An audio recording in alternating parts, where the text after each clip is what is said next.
La Segunda Guerra Mundial. Eventos, personajes, tecnología. Le doy la bienvenida a nuestro episodio del día de hoy. Episodio 61. El sitio de Stalingrado. Empiezo como siempre por agradecer a mis oyentes. Esta semana nuestro podcast alcanza un hito que no sé si es importante, pero a mí me llamó la atención. Si usted ha escuchado todos los episodios del podcast, para el momento que termine de oír este episodio, habrá pasado un poco más de 40 horas escuchando el podcast. Eso es lo mismo que una semana completa de trabajo, incluido un breve receso para un café. No sé a usted, pero a mí me pareció interesante. Empezamos nuestro episodio. Con el oeste de Europa bajo control, los planes alemanes para 1942 en la Unión Soviética se encuentran detallados en la orden número 41 que Adolfo Hitler emite el 5 de abril de ese año. El texto se inicia lleno de optimismo al afirmar que la batalla de invierno en Rusia está llegando a su fin. Gracias al valor inigualable y la devoción abnegada de nuestros soldados en el frente oriental, las armas alemanas han logrado un gran éxito defensivo. Esto es una forma muy interesante de describir el fracaso frente a Moscú, pero Hitler está en lo correcto. Las tropas alemanas están peleando una brillante batalla defensiva después de retirarse de Moscú, lo que está complicando la situación para los soviéticos. La orden de Hitler continúa. El enemigo ha sufrido graves pérdidas en hombres y material. En un esfuerzo por explotar lo que le parecieron éxitos tempranos, ha gastado durante el invierno la mayor parte de las reservas destinadas a operaciones posteriores. Esta afirmación nuevamente refleja el optimismo de Hitler de que la Unión Soviética está llegando al límite de sus reservas. Hitler pasa entonces a destacar cuál es el plan para este año, en el cual buscan no perder la iniciativa. Al respecto afirma: tan pronto como el tiempo y el estado del terreno lo permitan, debemos tomar la iniciativa de nuevo y a través de la superioridad del liderazgo alemán y del soldado alemán, forzar nuestra voluntad sobre el enemigo. Nuestro objetivo es acabar con todo el potencial de defensa que le queda a los soviéticos y aislarlos, en la medida de lo posible, en sus centros más importantes de la industria bélica. Todas las fuerzas disponibles, alemanas y aliadas, se refiere a los italianos, rumanos, húngaros y eslovacos que los acompañan, se emplearán en esta tarea. Al mismo tiempo, la seguridad de los territorios ocupados en Europa Occidental y Septentrional, especialmente a lo largo de la costa, estará garantizada en todas las circunstancias. En general, el plan alemán es concluir el sitio de Leningrado. Si recuerda, el plan inicial para esta ciudad era que sería destruida a través del hambre y la enfermedad. 8 meses más tarde, esto no ha ocurrido y la resistencia soviética continúa, lo que tiene a fuerzas alemanas atrapadas en esa zona. Los finlandeses, por su parte, se han detenido en su propio territorio y no han avanzado más allá en el territorio soviético, amenazados por estadounidenses y británicos.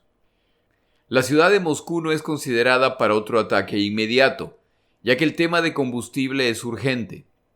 Por esta razón, la prioridad son las operaciones en el sur, en dirección hacia el Cáucaso. Hitler admite lo evidente. Ya no se pueden lanzar operaciones conjuntas en los distintos frentes, por lo que ahora es necesario mover fuerzas entre ellos de acuerdo con las prioridades. La orden de Hitler continúa. En primer lugar, por lo tanto, todas las fuerzas disponibles se concentrarán en las principales operaciones en el sector sur, con el objetivo de destruir al enemigo ante el río Don, con el fin de asegurar los campos petroleros del Cáucaso y los pasos a través de las montañas del Cáucaso. Hitler confía en un gran movimiento de pinzas a orilla del río Don para aislar o destruir una buena parte de los defensores en esta zona.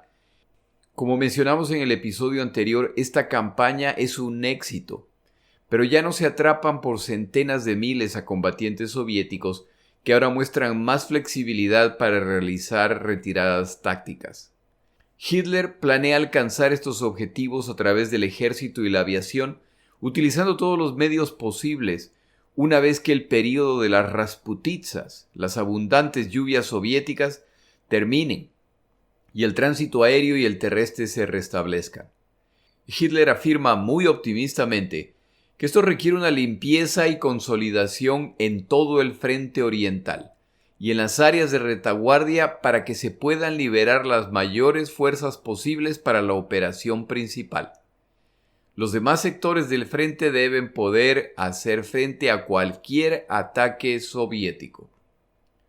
Dondequiera que, para este propósito, se lleven a cabo operaciones ofensivas con objetivos limitados, de acuerdo con mis órdenes, se hará todo lo posible para asegurar que todas las fuerzas disponibles del ejército y de la Luftwaffe, la Fuerza Aérea Alemana, estén listas para entrar en acción con una fuerza abrumadora, para lograr un éxito rápido y decisivo.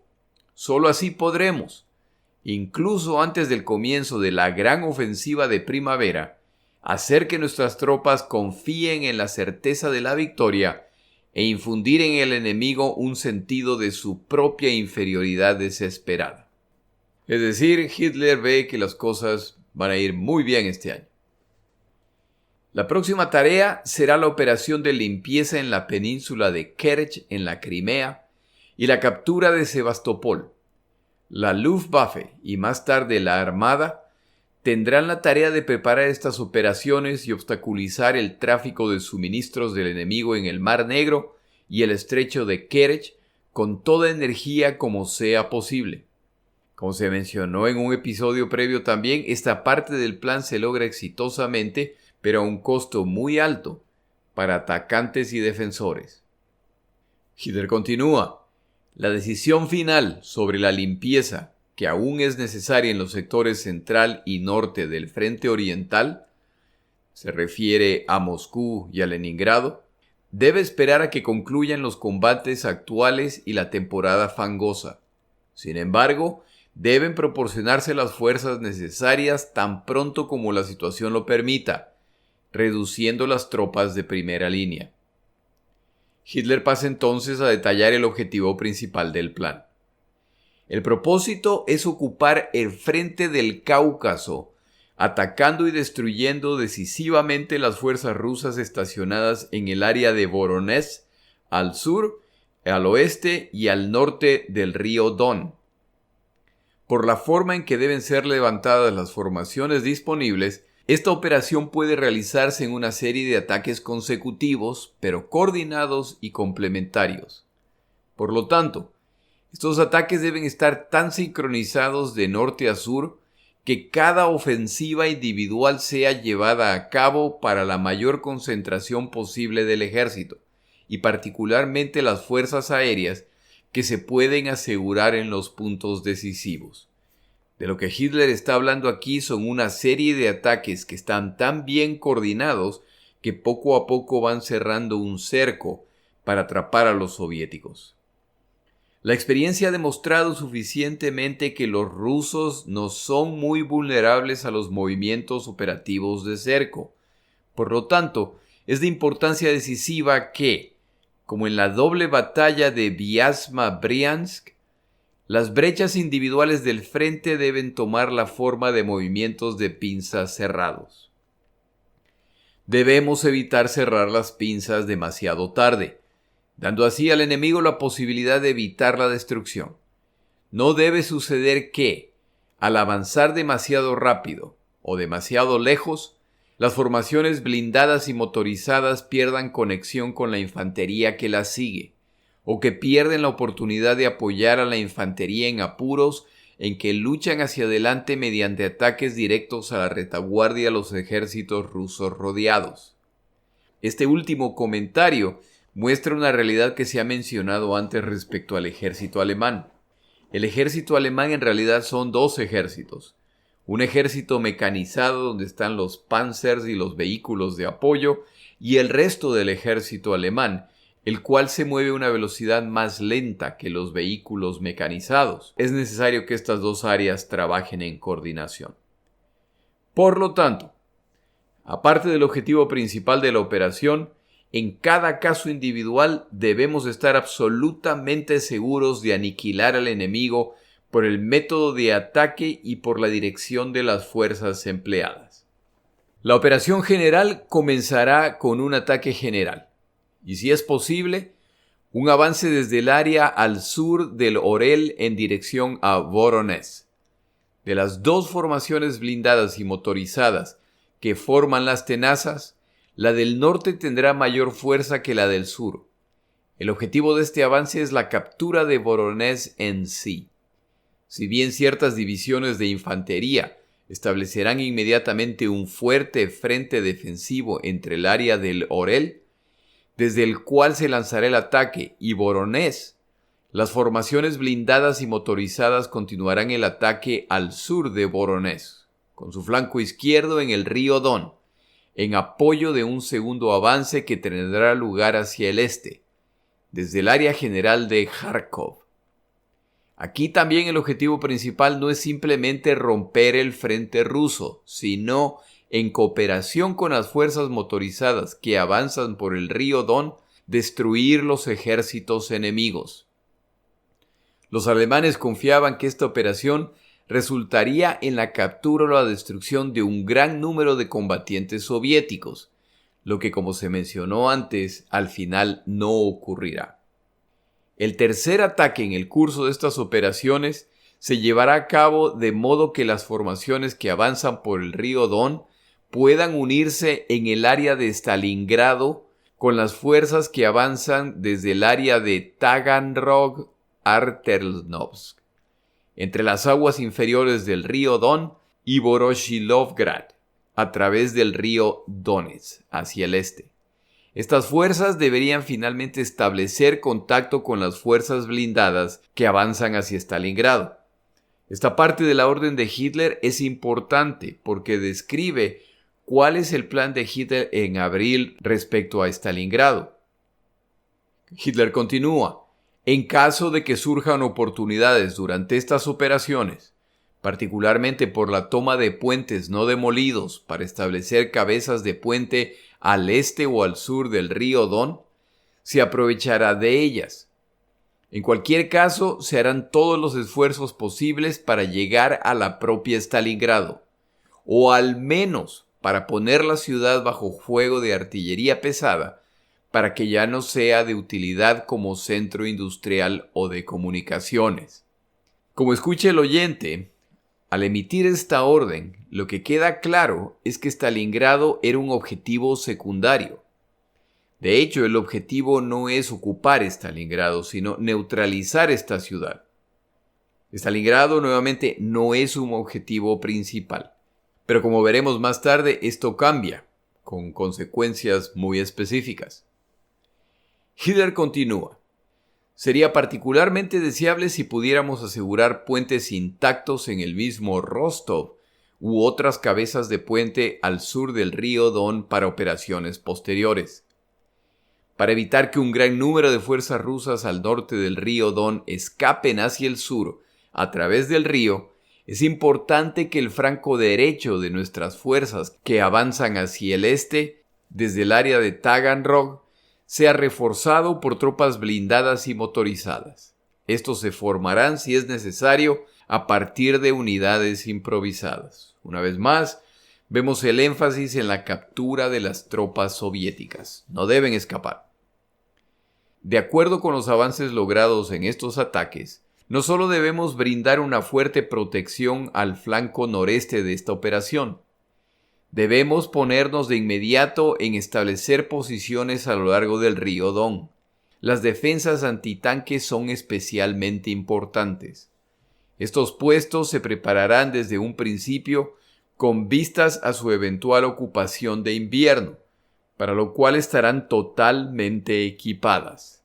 Hitler se promete no volver a cometer el mismo error que en 1941, en el cual sus tropas no estaban preparadas para el invierno.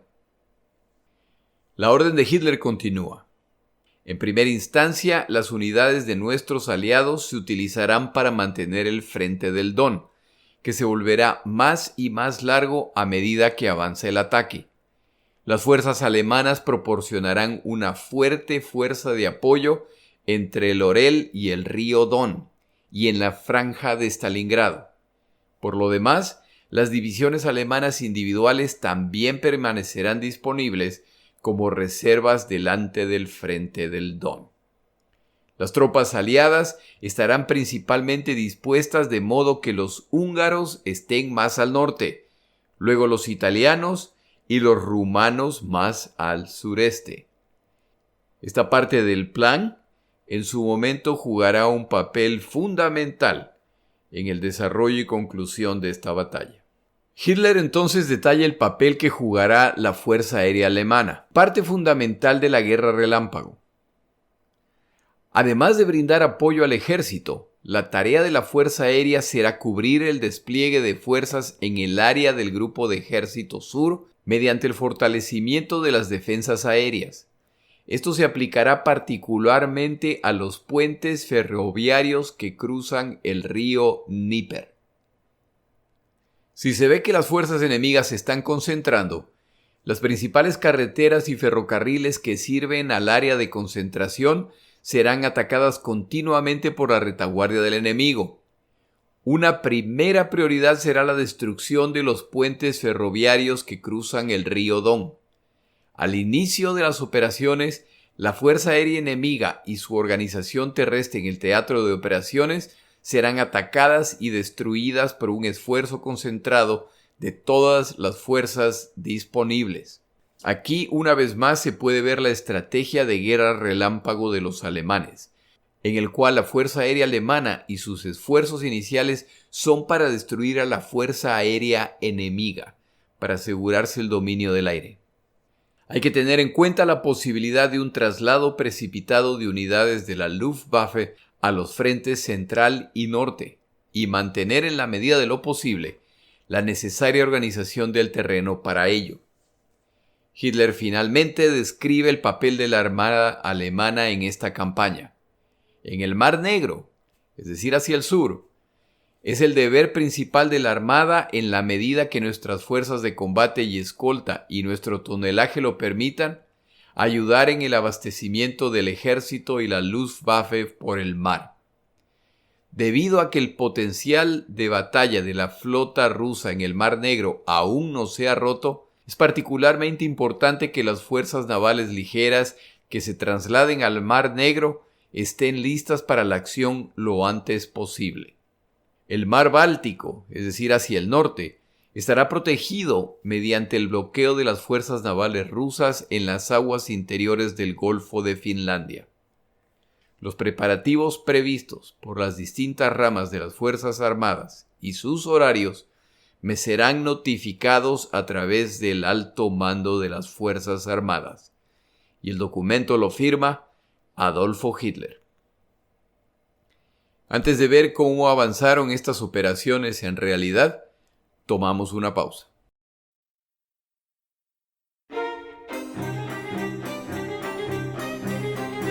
Palabras de Churchill. A continuación, unas cuantas frases de Winston Churchill relacionadas con la esperanza. Alimente sus esperanzas, pero no pase por alto las realidades. El mensaje del amanecer es la esperanza. Hay tiempo y esperanza si combinamos la paciencia con el coraje. Y la última frase, cuando dejas de soñar, el universo deja de existir.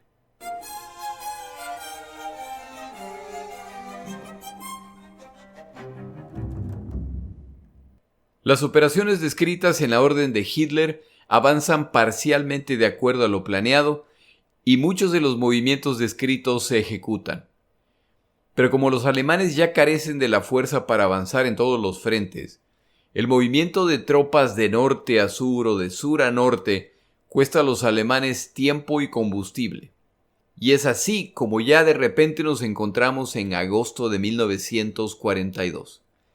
Y tropas de infantería alemanas finalmente cruzan el río Don en botes inflables de ataque y establecen una cabeza de playa. Lo mismo ocurre en otros puntos del río. Este es el primer paso para empezar a construir los puentes de pontones para que empiecen a cruzar los vehículos alemanes. En apenas un día, los blindados alemanes pueden empezar a cruzar el río. La estepa entre el río Don y el río Volga es plana, y con las temperaturas veraniegas están secas y duras, por lo que el avance alemán es rápido.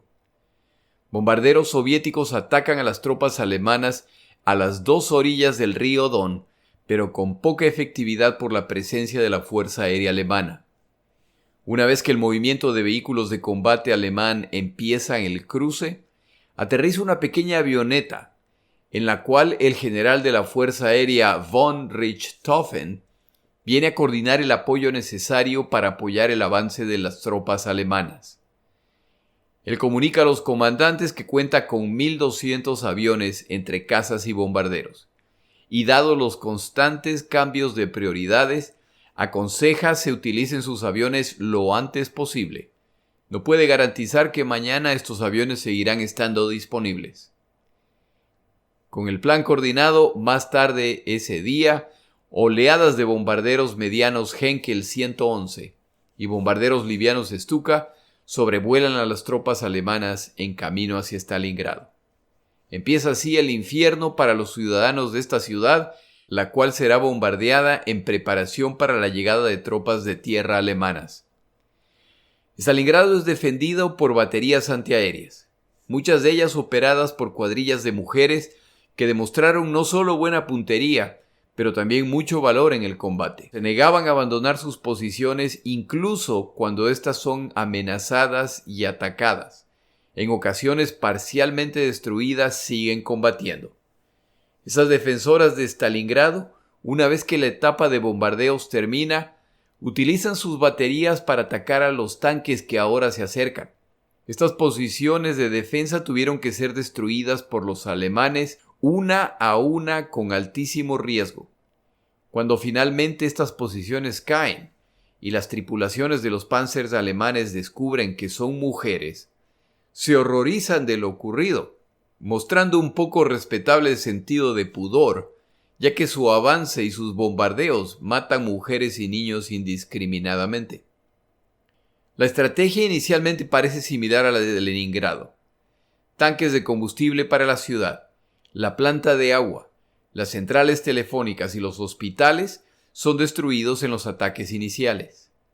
Empieza el ritual de escape para quienes pierden sus casas, los entierros apresurados de los que acaban de morir, el movimiento de gente que busca comida o ayuda.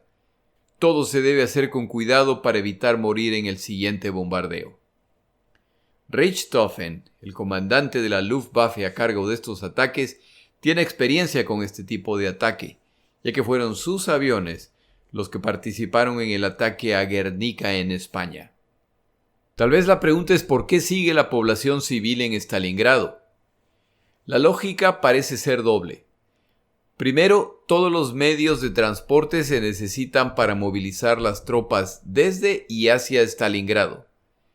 No hay embarcaciones adicionales. La segunda razón mencionada por el autor Anthony Beevor es que sacar a la población civil de la ciudad hará más fácil a los combatientes considerar la idea de abandonarla si la situación se complica. Con civiles presentes hay más razones para permanecer en la ciudad. Algunos de los combatientes alemanes que ya se acercan a Stalingrado acababan de cruzar el río Don esa misma mañana.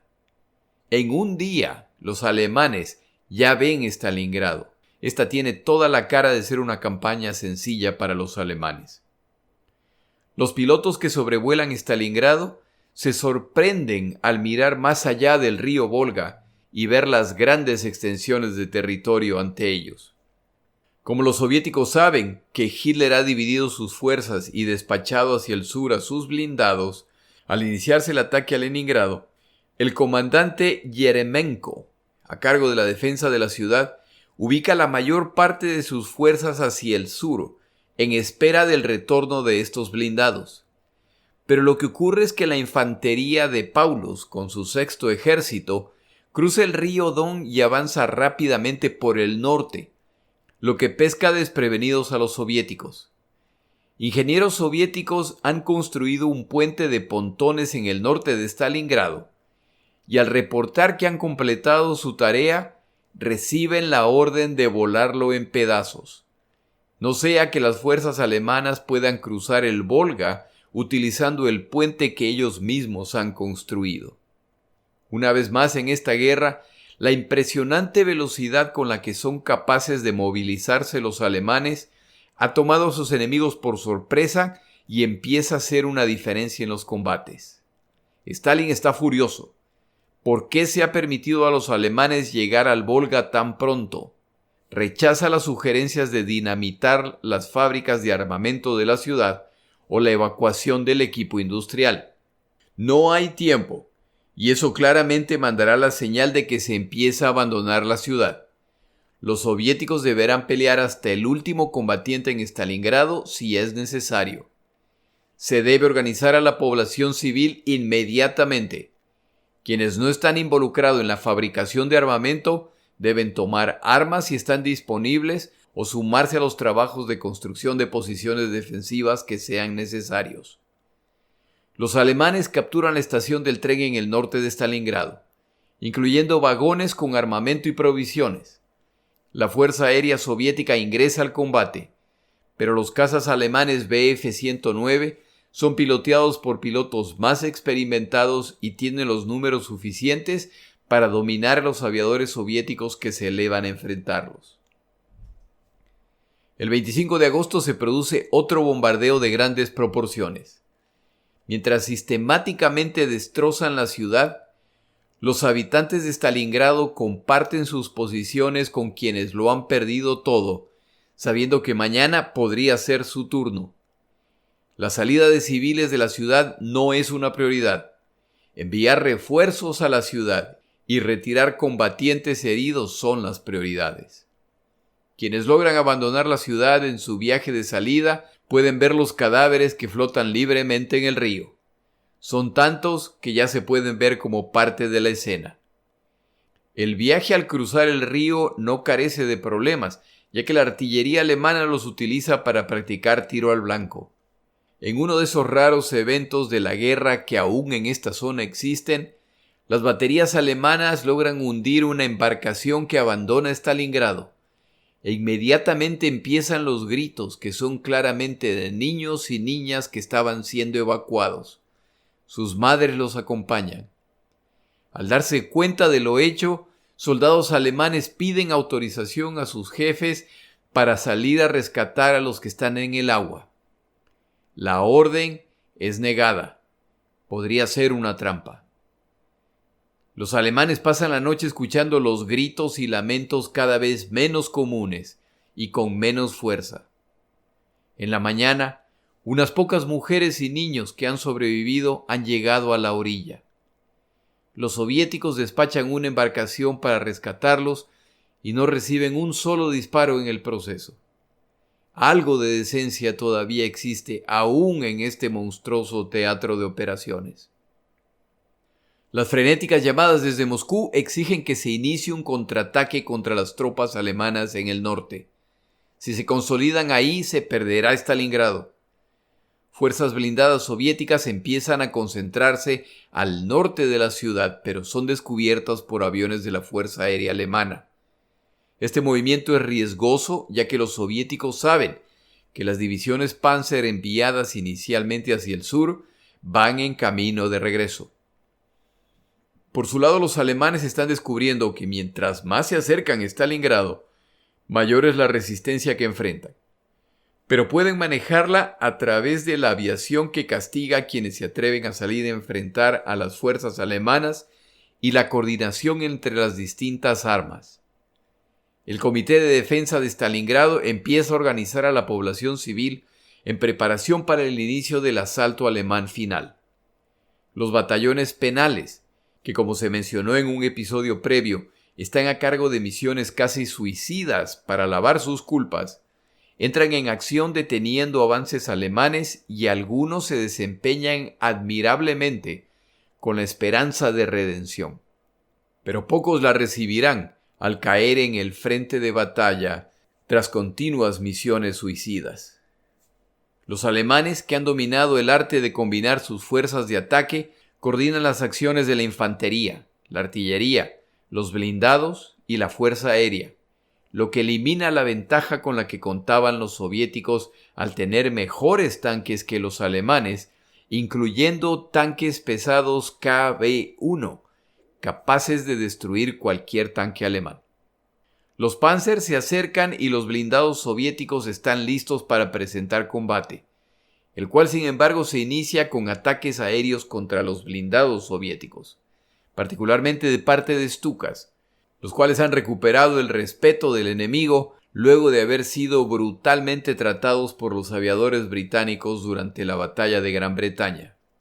Sin casas para defender a los blindados, las tripulaciones de blindados soviéticos aprenden a temer a uno de los sonidos más emblemáticos de la Segunda Guerra Mundial en este frente: las sirenas de los Stukas, que ya se lanzan en picada a destruir a los tanques. Con esta estrategia, los blindados alemanes avanzan impresionantemente rápido, por lo que para el 31 de agosto ya se encuentran cerca de la estación del tren al sur de Leningrado. La ciudad ya está bloqueada por el norte y por el sur. Pero ahora ya estamos en septiembre y regresan las famosas lluvias llamadas las Rasputitsas, y pronto vendrá el famosísimo invierno soviético que parece tomar por sorpresa a los alemanes cada año. El tiempo para llegar a su ansiado refugio de invierno, la ciudad de Stalingrado, se les empieza a acabar a los alemanes, quienes además la están demoliendo a diestra y siniestra a través de la fuerza aérea. Llegan refuerzos soviéticos adicionales a la ciudad. Estos refuerzos son principalmente infantería, en números mucho mayores que los alemanes, pero sin blindados y artillería para apoyarlos, esto no irá muy bien para ellos. Pronto están bajo ataque aéreo alemán y en los ataques iniciales el hospital de campaña, un grupo de enfermeras y doctores soviéticos mueren, lo que afecta la moral de este grupo. Se empiezan a producir deserciones y el comandante de esta ciudad, cuando finalmente logra controlar la situación y evitar una estampida de escape, decide implementar la práctica romana de diezmar.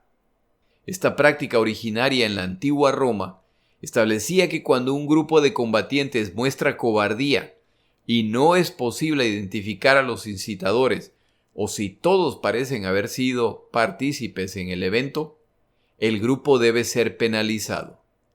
En este caso, el comandante soviético forma a las tropas en fila y camina frente a ellas contando a los soldados.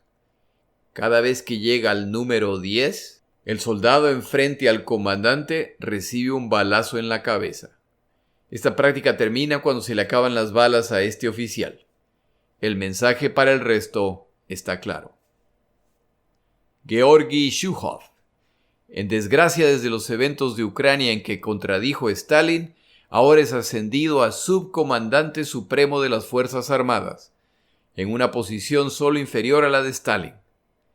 Llega a Stalingrado a finales de agosto para supervisar los preparativos. Al llegar, descubre que las tropas de la ciudad no son las mejores, que les hace falta equipo y carecen de suficiente artillería para defender la ciudad. Como el plan de Stalin no es simplemente defender la ciudad, sino contraatacar, Zhukov pide autorización para retrasar el ataque 10 días hasta estar listos. Stalin aprueba la solicitud, pero empieza a contactar a otros comandantes en la zona, los cuales le informan que están rodeados. Por esta razón, un indignado Stalin vuelve a contactar a Zhukov y le exige que se inicie el contraataque inmediatamente, listos o no. Pero Zhukov ya ha aprendido un par de trucos, por lo que la llamada se vuelve una confrontación abierta entre Stalin y Zhukov, en que este segundo explica por qué esa es una terrible idea. Logra autorización para retrasar el ataque por 2 días. Este retraso permite al comandante alemán Paulus y su 6º ejército reforzar sus tropas, y durante los preparativos la Fuerza Aérea Alemana aprovecha para bombardear a las tropas y el equipo que buscan acumular los soviéticos. Ninguno de estos ataques alemanes carecen de un alto precio por lo logrado y siguen perdiendo soldados y comandantes en estos ataques. Los alemanes pierden 6 comandantes en un día. En total, ya superan más del 1,5 millones de bajas en el frente oriental. Para el 8 de septiembre, los alemanes tienen razones para festejar. Las tropas de Paulus han entrado en contacto con los blindados que regresan del sur. El cerco alrededor de Stalingrado está completo. En apenas 2 semanas desde que cruzaron el río Don, los alemanes ya rodean Stalingrado. En el papel, esta etapa de la Operación Azul, la orden de Hitler para 1942, ha sido alcanzada. En el lado soviético, Stalingrado ha capturado la imaginación del pueblo, el cual, aunque se combate en múltiples frentes en su nación, ahora identifican a Stalingrado como el lugar en el que quieren derrotar a los nazis. Este deseo incrementa la obsesión de los dos dictadores enfrentados por terminar esta campaña con la ciudad en sus manos, sin importar el costo. Una mañana temprano en septiembre, los alemanes se despiertan para descubrir que el suelo está cubierto de una leve capa de escarcha. El invierno se acerca.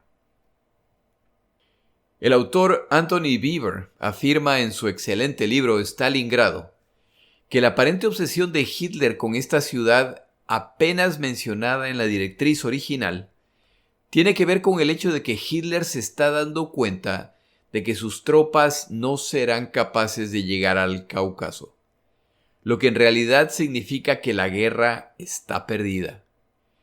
Como el avance hacia Stalingrado ha ido mucho mejor de lo esperado, Hitler decide apoderarse de la ciudad como compensación por los problemas que enfrentan hacia el sur. Esto trae la ventaja adicional de capturar la ciudad que lleva el nombre de su enemigo. Hay historiadores que consideran esta explicación superficial y apuntan a las razones estratégicas para tomar Stalingrado.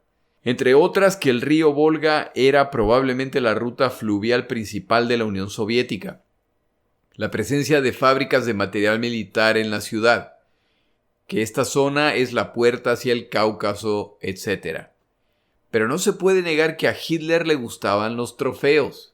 Él no fue capaz de resistir la tentación de obligar a los franceses a firmar su rendición al inicio de esta guerra en el vagón de tren en que firmaron la rendición los alemanes en su capitulación en la Primera Guerra Mundial. No pudo resistir pasear por los Campos Elíseos en París, recreando los festejos del final de la Primera Guerra Mundial.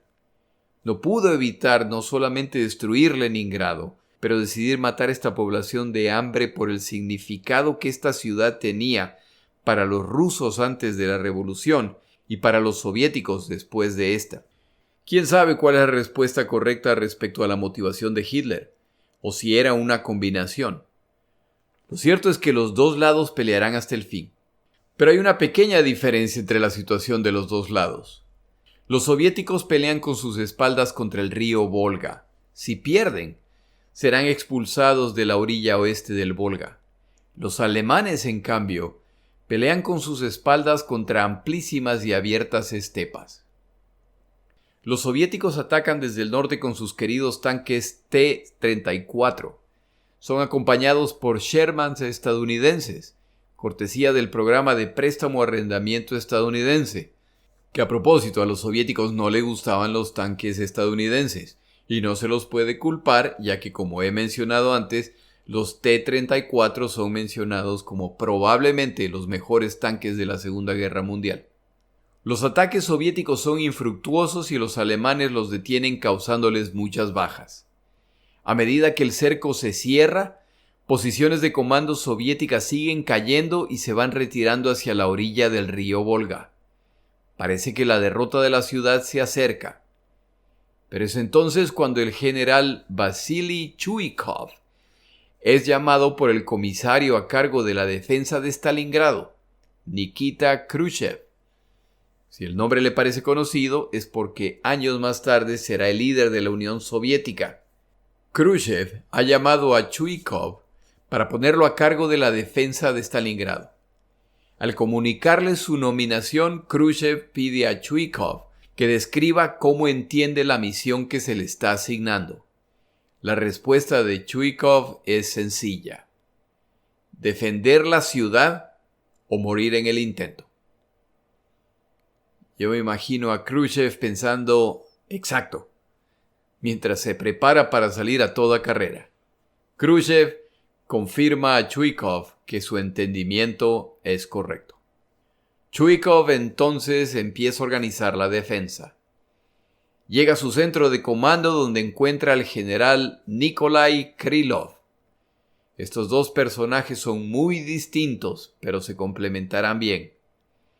La primera tarea de Chuikov es dejar claro a todos los comandantes que entre todas las posibilidades frente a ellos, la deserción o el permitir deserciones es la peor.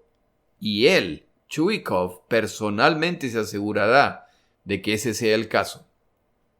Entre quienes escuchan este discurso hay quienes no lo creen e intentan escapar hacia la orilla del río Volga ante la inminente invasión alemana. Son capturados por órdenes de Chuikov y ejecutados inmediatamente. El estado de los combatientes soviéticos no es el mejor, y una de las razones principales es el dominio de la aviación alemana. Chuikov tiene una solución.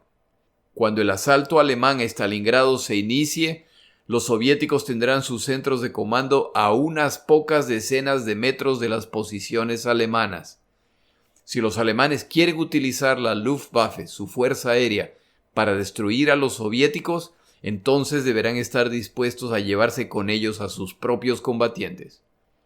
Chuikov acaba de limitar la efectividad de una de las armas principales alemanas al precio de combates cuerpo a cuerpo.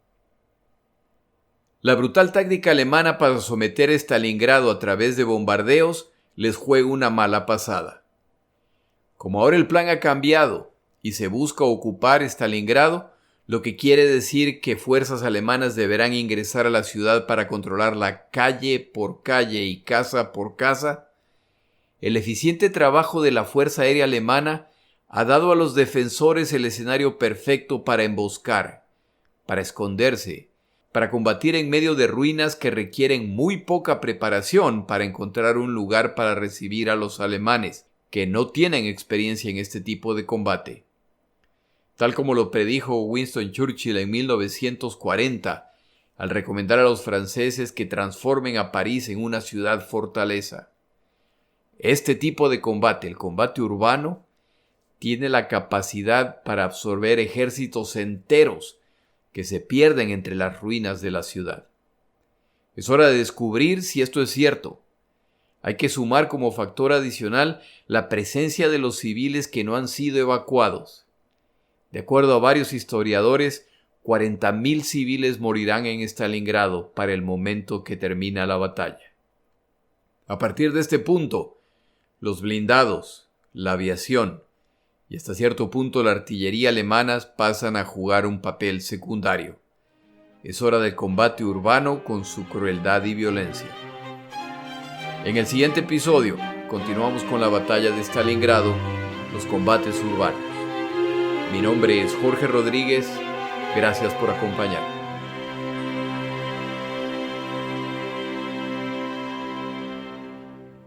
Para información adicional respecto a este episodio, las notas de este podcast, que incluyen la narración de este episodio, así como acceso a resúmenes, videos, documentales y materiales adicionales gratuitos disponibles en el Internet, por favor vaya a Amazon y busque el libro La Segunda Guerra Mundial, Eventos, Personajes, Tecnología. Al comprar estas notas me ayuda y me apoya financieramente. Puede encontrar información adicional en mi página web, lasegundagm.com. Muchas gracias.